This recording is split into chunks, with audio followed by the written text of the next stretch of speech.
everybody. Welcome back to the show, Science Facts and Fallacies, episode 204. My name is Cameron English, your host as always, joined by the doctor. We have a doctor in the house, Dr. Kevin Folta.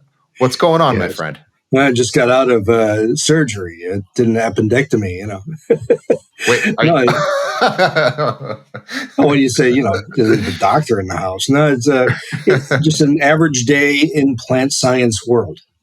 And I just looked at myself. I look so sloppy. I didn't dress much for the podcast today. I went to work like normal, like just because I had lab work to do. So I look like I just walked out of John Fetterman's garage sale. Anyway, so yeah, everything's good. Let's talk about science. Yeah, buddy, let's do it. All right, 3 stories as always. First up, more than 50 scientists challenge Boston College for hosting Vandana Shiva, disseminator of vaccine and biotech misinformation. Our good friend Vandana, Kevin. Next, why leftist anti-GMO groups should take notice of Cuba as a biomedicine and biotechnology innovator. And finally, it's been 1 year since the USDA mandated labels for foods made from genetically engineered crops. How have consumers reacted? Answer at 11. Okay, Kevin, first tell us about this another event with Vandana Shiva. What is it with the American universities bringing this crazy woman to speak? Well, they love Vandana Shiva, and what it is really is small groups of people at these universities that feel there's some sort of value in bringing her to the university to share her vision of how things are and how they should be. And the problem with this is that she speaks total misinformation in most cases. Sometimes I've heard her speak where it's been a little more neutral and has actually been welcome. But most of the time it's bad information about food and bad information about farming, bad information about genetic engineering and modern technology. She really is a Luddite. And the problem is that this kind of information is dangerous to propagate through our higher education institutes. She spoke at Eckerd College a few years ago and talked about the horrible nature of genetic engineering and how it doesn't work and how farmers are killing themselves about 10 miles away from where farmers are losing their land because they don't have genetic engineering, because trees are dying, citrus is dying. And so this is the kind of information she gives. The problem is that this article talks about 50 scientists signing on to a letter. And I'm one of the signatories. I always am. But I always wonder if this is actually going to have an effect. And the letter goes into details about the misinformation she spews, the things she said this, then she said this, then she drove Sri Lanka into the food gutter. And they'll go through all these things that she did. But the people who are at these institutions invited her. They know this already. And there's nothing you're going to tell them that's going to change their view, except for if you were to try a different strategy. And this is what I've written to them, is that in the age of misinformation about vaccines and other science, our higher institutes of learning must have a responsibility to ensure accurate information is being presented. And it's no longer appropriate to hide behind, well, we need to see all sides and we'll sort it out. We don't invite flat earthers. We don't invite Holocaust deniers. We don't invite people where the information is blatantly false. And with that in mind, Shiva falls into that category. She is the Holocaust denier of genetic engineering. So that's the approach that I took. It'll fall on deaf ears too. And so let me stop there. And did you have any thoughts on this particular letter? I have quite a few thoughts. There's nothing particularly new in the letter itself, because this stuff has all been brought up before. But if you don't know what we're talking about, Vandana Shiva she's billed herself as a physicist at some point in her past, but she has a degree in philosophy. She's from India. and she is the rock star of this anti-GMO thing that still survives somehow. I don't understand how it's not quite dead yet, but she says really, really odd things. She says that growing genetically engineered crops is like allowing a rapist to rape. I don't know. No, that was Mike Adams. So she didn't say anything about the Nazis, I don't think. But yeah, so she says farmers are rapists if they grow GMO crops. She promotes this concept called earth democracy, which is just a flowery way of saying the government gets to force organic farming on you. And, but earth democracy sounds better than you have to use inefficient growing methods. So, yeah, I think she's off kilter, obviously. I think one thing I would disagree with you on is that I think she should be allowed to come, but I think she should be forced to sit on a panel with someone of your caliber. And every time she says something, Kevin gets a fake news button, and he goes, fake news. And then you go, wait. Let's go back to this thing about GMO soy, containing viruses that turn into COVID or whatever she said. Yeah. So like, if you could do something like that, that'd be great. And here's a very brief precedent I'll bring up. There's a historian named Richard J. Evans. He's an expert on the Nazi regime during World War II, right? So the culture and the politics of Nazi Germany. He wrote a book in 2000 refuting a Holocaust denier named David Irving, who I don't know if he's doing anything now, but he was very well known at the time, and he was drawing a lot of attention to this Holocaust revisionism movement, right? So Richard Evans opposed him in court because there was a defamation suit. We don't need to get into that. But Richard Evans went into court. He just said, this is wrong, this is wrong, this is wrong, this is wrong. And then he wrote a best-selling book documenting everything that was wrong, and in so many words, destroyed the guy's career and entire movement. So I think meeting these ideas head on works because they're stupid ideas. And if you explain that to people, it's not that difficult. I think, as you alluded to, the challenge is you have at least certain voices within these institutions that want this woman to speak, or they're comfortable giving her an unopposed platform. I think that ultimately is the problem. But that's the point, is that it needs to be an unopposed platform. They either know she's wrong or she's on shaky ground, but they want what she spews to be the reality. And I've been invited before. So you said, be on a panel with me. She would never agree to that, ever.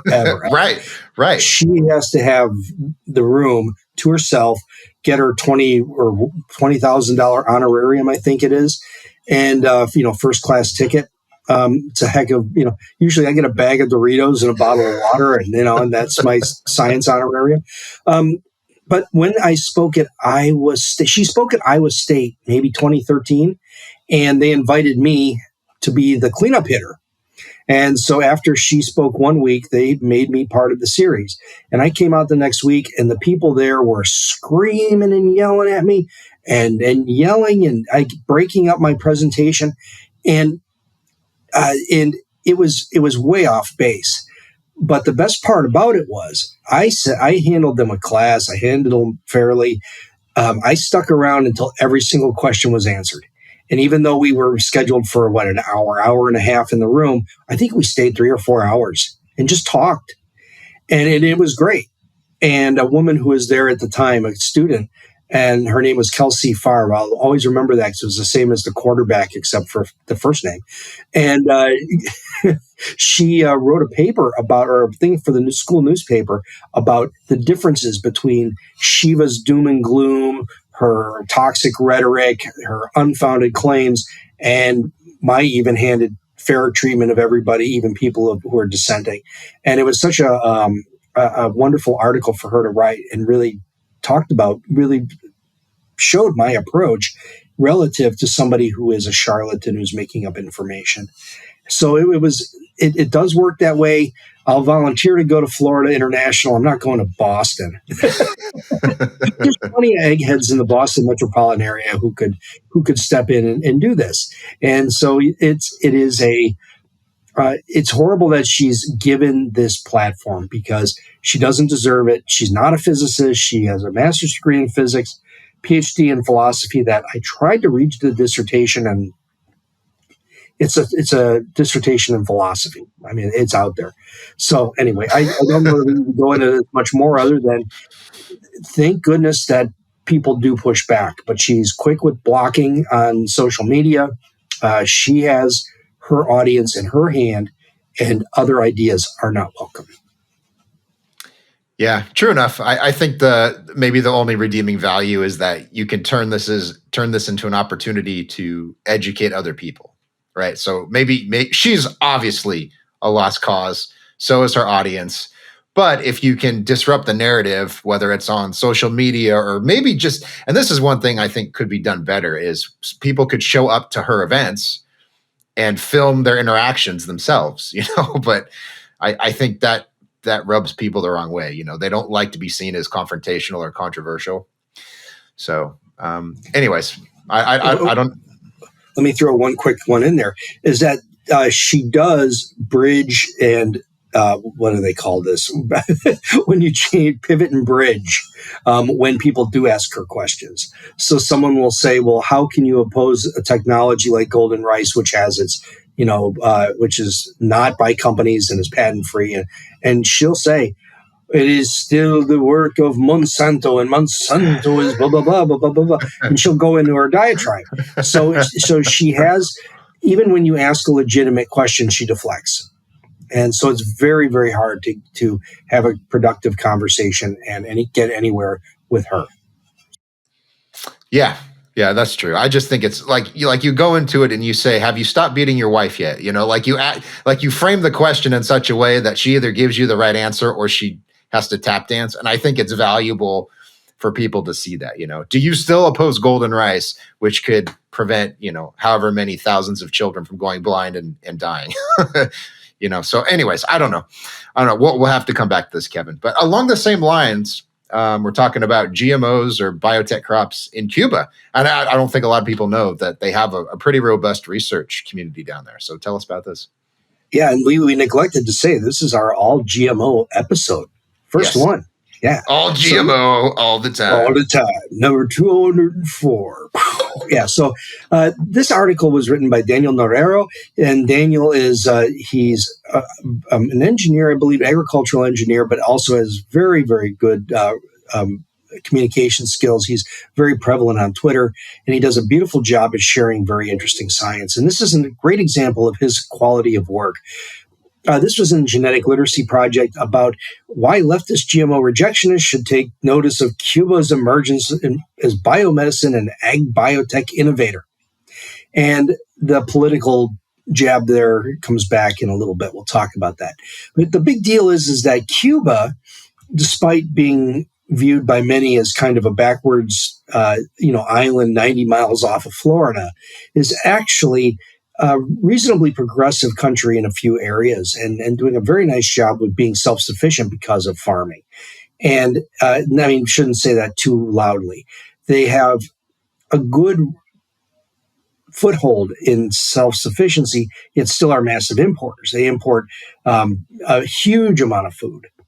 And when a relatively poor country has a food import-export imbalance, where they're importing more than they're exporting, they're importing more than they export. When they're importing food and you hit COVID and supply chains are disrupted in the highly industrialized countries, a place like Cuba suffers. So they really did kick in their biotech and their self-sufficiency mandates a little bit harder. And this really was something that was revisited recently, that the idea that they would actually ramp up biotechnology in order to achieve food sovereignty. And the government recently started this whole food sovereignty program that would help decrease their dependence on imports. So it seemed like a pretty good idea. And when you looked at this, it was one of the rare cases in the world where a government or any body looked at this carefully and said, we are going to take all the tools on the table and we're going to pluck the best of agroecology and we're going to take the best of genetic engineering and we're going to do what we can to make this go. And so Cuba, they're a rising biotech hub. It started with Castro. He was really pushed this even as far back in the mid-1980s that they started a Center for Biotechnology and Genetic Engineering. They got this going back then. And they had genetically engineered tobacco by 1996. So they were right there with the rest of the industrialized world, and with making transgenic plants. And so this was a real background that Cuba had in biotechnology, and now has really excelled to make them a really strong player in the biotechnology space. There's a excuse me. There's a few things that stood out to me about this. The first thing is I want to commend Daniel for taking this approach, because we've talked about this before, Kevin, how you don't rob people of their values when you're trying to communicate a specific point to them. And so, while I personally find it amusing that you have to say, "Hey, look at the communists; they like GMOs," I think it's funny that that has to be the point. But nonetheless, the fact that you would look at a group of people and you go, "Okay, well, they're they lean to the left, they're progressive, some of them probably have sympathies for the regime in Cuba. Therefore, hey, look at your friends over there; they're doing a great job." I think that's a great way to reach some people, at least. And then maybe I'll stop there and you can comment on that, because I want to talk about some of the other opposition in Latin America to GMOs. But what do you think of his approach to this story? Well, I think it's interesting because it really doesn't have to be political. In this particular example, this is a country that, although having their leadership leaning as communism, their centrally planned economy, they made a decision about the science that was agnostic to the politics. And that's what the real story is here. They were able to say, we want the best technology to go to use. And that's how it should be. And that's what frustrates me about when we start slapping labels on technology and on each other, whether it's a COVID vaccine and the rejection by the right, or whether it's agricultural technology rejected by the left. The science is what the science is, and it's got its strengths and limitations, and it doesn't vote D or R. The science is what the science is. And so this is a case where, out of necessity and out of a pandemic, people were brought together in a relatively poor country to say, what's our best way out? And it doesn't matter what the politics are, what is the best way out? And that's where all the application of technology came from. Yeah, it's a great point. And I wouldn't say you should make issues political when you don't have to. But I mean that, like, when you speak to an audience, if you were to go to a school or something, and it's going to be a right-leaning audience, you're not going to get on stage and say, Donald Trump is stupid. Okay, now let me tell you about crop biotechnology, right? You're either going to just try to stay quiet on the political angles, or you're going to try to weave in your message into a way that's going to resonate with them. That's all I was saying, is that, you don't have to say, the people's revolution includes GMOs. You just have to, you just frame it in a way that people will be receptive. I think that's all I was getting at with that. Yeah. Okay. So the opposition in Latin America, I find this hilarious, because up here you have activist groups that are well-funded and well-organized. They have PR firms behind them that are helping them craft their messages. In Latin America, I don't think this is as much the case, because you have, I think it was the former president of Bolivia said that, we can't have biotech crops because they cause baldness and homosexuality. I know. So I was like, man, is that why I'm losing my hair? Is all the GMO corn? I'm not just gay, I'm bald too. Yeah, no, it's yeah. No, you can see the guy from Judas Priest's very heavy dependence on GMO crops. No, that's it's. I always like Rob Halford things, because back when I was in junior high, that I saw Judas Priest and stuff, and this was like the late 70s. And I could tell back then that they're like these leather dudes, and I told, I'll say his name too. I told Brian Klinkner, who was like our school bully, that Judas Priest, the guy from Judas Priest, was gay, and he peed on my shoe. And where were you? Were you just now? Who's laughing now? Were you just standing there Well, he peed no, on your shoe. I was at a urinal and he was in the stall, and then he saw my shoe underneath and he peed underneath it on my shoe, Okay. and so that was and that's for Judas Priest. So but I like Judas Priest, and I love gay dudes and bald dudes too. Everybody's cool with me, but I just thought it's hilarious that they would say, that GMOs are the cause of baldness and homosexuality. I mean, what and these are the people making scientific decisions. I mean, come on. Yeah. Yeah, it's wild, man. It sounds almost like something Stephanie Seneff would say, with her chart and glyphosate use, baldness. And that 50% of men will be bald and gay by 2025. Yeah. Man, will we have a great time. Yeah. Okay. All right. Yeah. All right. Anyway, let's get back to the story before we start making too many jokes that get us both fired. What's interesting though is they just, like, Daniel quotes farmers and he quotes researchers in these institutions, and I think there's something like 50 different academic research centers around Cuba that are contributing to this project in some way, and they're just saying, before we use this technology, our yields were, I think at one estimate was like 10 times less for this particular crop we grow.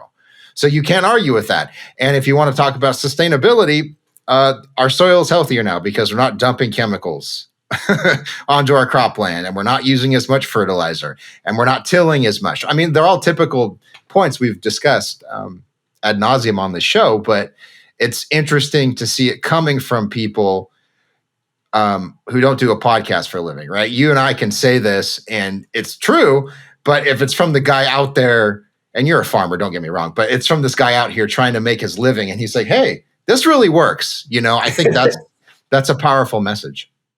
Yeah, it really is. And then that's the beauty of this, is that the farmers want it. And they saw with the BT corn that was developed by Cuban scientists that they did get a tenfold yield increase. And the funny part is that this isn't just agricultural biotech there, that this is biotech that's going into issues like hepatitis.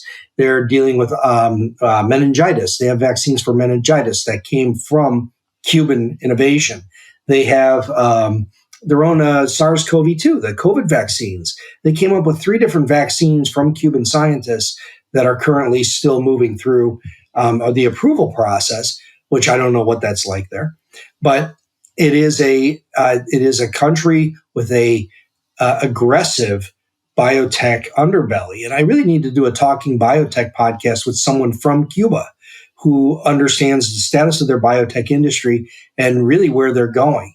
Because it's really exciting to see a country that many perceive as being still trapped in the 1950s, as being a really kind of world leader, like next tier down leader in an area as innovative as biotech. So good stuff. Yes, it's encouraging news. I think no matter what your views are, I guess unless you're anti-GMO, but for everybody else, it's great to see people, pull themselves out of poverty to a certain extent. So yeah, good for them. All right, moving on to GMO labels, Kevin. I loathe every single label related to biotechnology on my food because it costs me more money, especially the baby stuff. It drives me bonkers. So tell us about the story.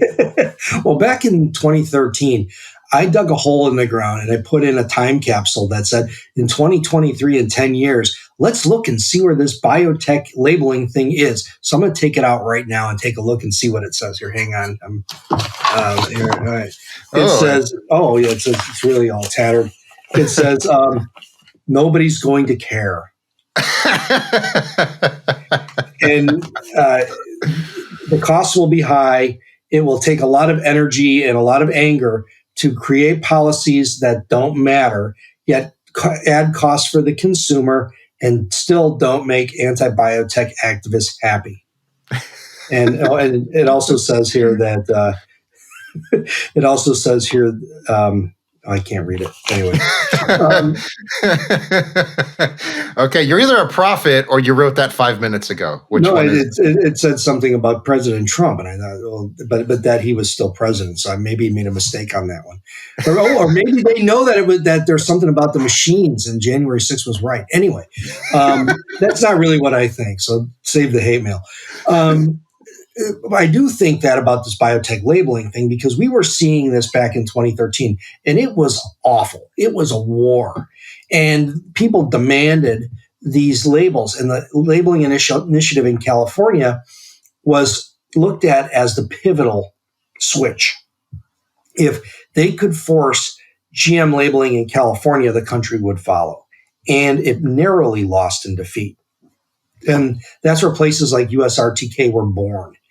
And from this, other labeling initiatives in different states barely didn't pass. So it was Oregon or Colorado. And then Vermont did pass. And so Vermont was going to get labels starting in whatever year that was, 2018 or whatever it was. And so the federal government said, we're going to step in and we're going to have a unified labeling plan. And this will apply to all states so that we don't have a different labeling set of rules in every state, which would make interstate commerce very, very tenuous, because the rules in Vermont may not apply in where they say cheese is not GMO, even though it is a GMO enzyme, from New Hampshire, where that GMO enzyme would be the kiss of death. And so how do you label something that's going to move across those lines? And, it led to a big mess. So bottom line is that they created this standard for bioengineered food. And they would call it bioengineered, which is a term everybody hates equally, so it's perfect. And whether you're a scientist or whether you're an activist, you hate the term bioengineered. Well, the big question is, what is the advantage now that this went into effect a year ago? It was January 1st, 2022. And I could say this is a big old nothing burger. After this, I don't know anyone who makes decisions on it. I don't know anyone who looks for it. They haven't even vilified it, like the activist groups who always said, once we have it labeled, we will get it banned. I don't think they've even done much with this. So what do you think? Well, I agree. I don't know how long it's been since we talked about this. I've written a few articles. If you just Google my name and GMO labeling, you'll find them. They're all on acsh.org. I hate this law. I think this law is stupid. It's a giant waste of money. And interestingly, the USDA itself agrees with me, because Congress wrote the legislation and then they handed it to USDA and they said, here, figure this out. So the first thing USDA did is conduct an analysis of the law and the impacts it would have. So here's what the USDA's Agricultural Marketing Service, and they are the division within USDA that oversees this. In 2018, they said, the legislation is not expected to have any benefits to human health or the environment, any benefits to consumers from the provision of reliable information about bioengineered food products are difficult to measure. So this does nothing. And then the USDA estimated the same year, they said it's going to cost, just in 2022, they said it's going to be somewhere between $569 million and $3.9 billion for the first year of implementation. And then after that, going on, they said in perpetuity, it's going to cost somewhere between $68 million to $234 million every year. And the reason for this is that you have food companies, they have to hire high-priced lawyers to go through the legislation and make sure that every part of their production chain is in compliance. So you have to have the right ingredients in your foods. You have to have the right labels, of course. You have to have the right packaging. And then you have to move stuff all, wherever you ship it and so forth. So this is an enormous waste of money. And by the USDA's own admission, it doesn't do anything.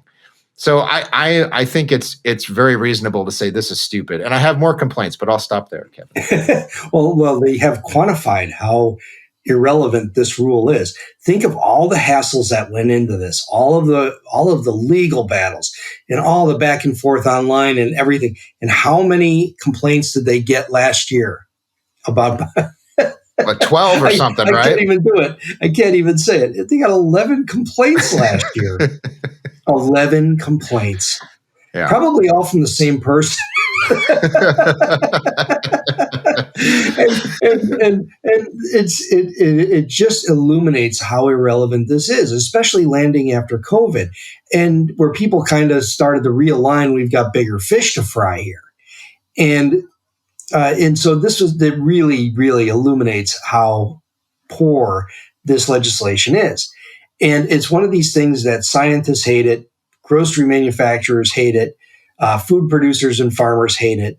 The anti-GMO folks hate it because a lot of things are exempt. So things like, I guess, high fructose corn syrup, oils like vegetable oil, canola oil, which comes from a genetically engineered canola plant.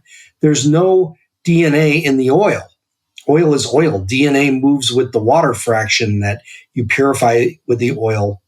You grind up a plant and you take the water part and it goes that way. You take the oil part, it goes that way. And DNA goes with the water part. So you can't test oil and say this is from a genetically engineered plant. So how do you know? How do you enforce it? How can you possibly enforce it? Unless you have supply chain monitoring where you know where every canola seed in that pile that goes into that canola pressing factory, where you know where it came from. And so this is really why this legislation is so awful. There's no way to track it. It has so many exemptions. The activists are still fighting it with a Center for Food Safety. Last week I called them Center for Food Integrity, which is like a good place. Center for Food Safety, that's Michael Hansen and company. They are still going after the government legally and suing the government over these labels. Still, your tax dollar is hard at work protecting you from nothing. Yeah, and I don't know if people know this, but the Center for Food Safety is one, Organic Consumers Association is another. They were very explicit in 2013 and 14, and even later, about why they wanted labeling. They wanted to replicate what they achieved in Europe, which is they couldn't get biotech crops banned from the food supply, but they got labels that induced fear in consumers, and so they effectively got a ban after the fact, right? So GMOs are not technically banned in Europe, but it's almost impossible to get a new trait approved for farmers to grow and so forth. So they had a lot of success in Europe doing this, and when the USDA and when Congress stepped in and just gave us this lame ass pointless law, it really irritated them because now they can't run, right? This ruins their gravy train, right? And so you've seen, I don't know if it was this article, but I've seen NBC quote Dr. Marion Nessel, who's at NYU, and other people like her with the same sort of view. And their complaint always is, basically, the language isn't scary enough. It's too nice. It's too bucolic. It doesn't tell people what we want them to know, which is that GMOs are bad, right? So I find that funny. I mean, maybe if there's one benefit to this, and it's an expensive benefit, and it's frankly not worth it, it's that it drives the anti-groups nuts. I get a little bit of personal pleasure out of the fact that they're so upset with this. Yeah, they wanted a skull and crossbones. I mean, they really did. And I remember back when the discussions were being made back in 2012, 2013, 2014, that the people would come right out and say, once we get that label, then we tell people that that label means poison. And if that label means poison, they won't buy these foods. And therefore, we will be able to essentially get a de facto ban. And they were not at all hesitant about discussing what they were thinking. And that was the plan. That was the strategy. And so the government stepping in and say, we're going to call this bioengineered. Everything will be labeled if you want to find it. You got the non-GMO project if you want that stuff. You have all the information you request. It shows that this is not about labels. It's not about information. It's about banning a technology. And they just thwarted the best way to ban it with a de facto ban, right? Right. A couple of final points that I wanted to make. I do find it amusing that they want the term GMO on the labels. And as we talked about before, that's not a scientific term. If you go into, a university, research department, whatever. Like if you go into Kevin's lab, you're like, hi, show me how you make GMOs. No one actually talks like that within the discipline, because everything that reproduces is genetically modified in some capacity. So they're talking about how information is being withheld from consumers because you're using the wrong term.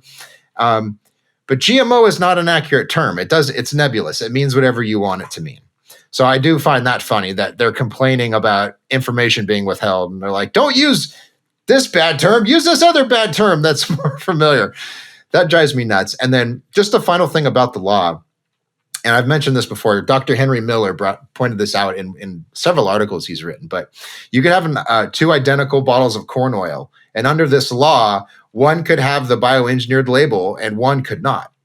And they're identical. They come from the corn from the same field, same processing, same everything. And the reason is the law gives the manufacturer the option to label this as bioengineered or not, because as you said, oils don't contain DNA. So after all of this squabbling and after all the wrangling, the law doesn't do anything, right? People can choose whether or not to have it. So there's still a bunch of confusion because there's inconsistent labeling on these products. It's just absurd. Yep, that's it. And that's the way it's going to roll. It's until it becomes, and I think it's happening, less profitable for the folks who are pushing the anti-GMO message to be able to do what they do. Then once the non-GMO project still makes tons of money. Center for Food Safety still is making tons of money. Food and Water Watch still making tons of money. Organic Consumers Union or Association or Union Association, association. They are not about organic farming.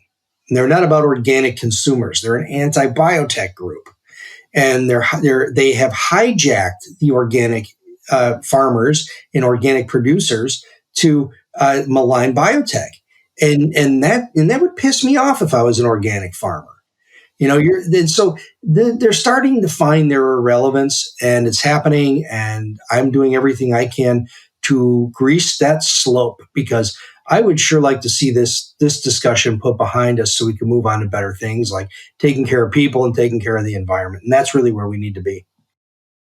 It's good stuff, man. By the way, most people may not know this, but there are a lot of farmers that grow organically and conventionally. So, this whole dichotomy, organic, small time family farmer versus big industry, total myth, right? As you said, these groups have sold a narrative that doesn't correspond to reality. All right, I guess we're done, Kevin. I'll stop ranting and banging on my table. I'm impressed that you put something in the ground that wasn't a seed for 10 years. And then that's cool, man. That's cool. Yeah. Well, I wish I would have done more of the time capsuling, because there have been so many times that I look back and go, what the hell? How far we've come and how far we still have to go. So maybe put one in the ground tonight that talks about where we are in 2023, because 2033 is going to be super weird. And we'll be here on episode 1422. We'll have flying cars and people will still believe in magic. That's what I predict. Okay, we're done. Thank you all so much for joining us. We'll be back next week with episode 205. You can follow us on social media at Kevin Folta at ACSH.org for my writing. Genetic Literacy Project puts this whole thing on, so follow them. They're at Genetic Literacy, and then geneticliteracyproject.org. Thank you again. We'll see you next time.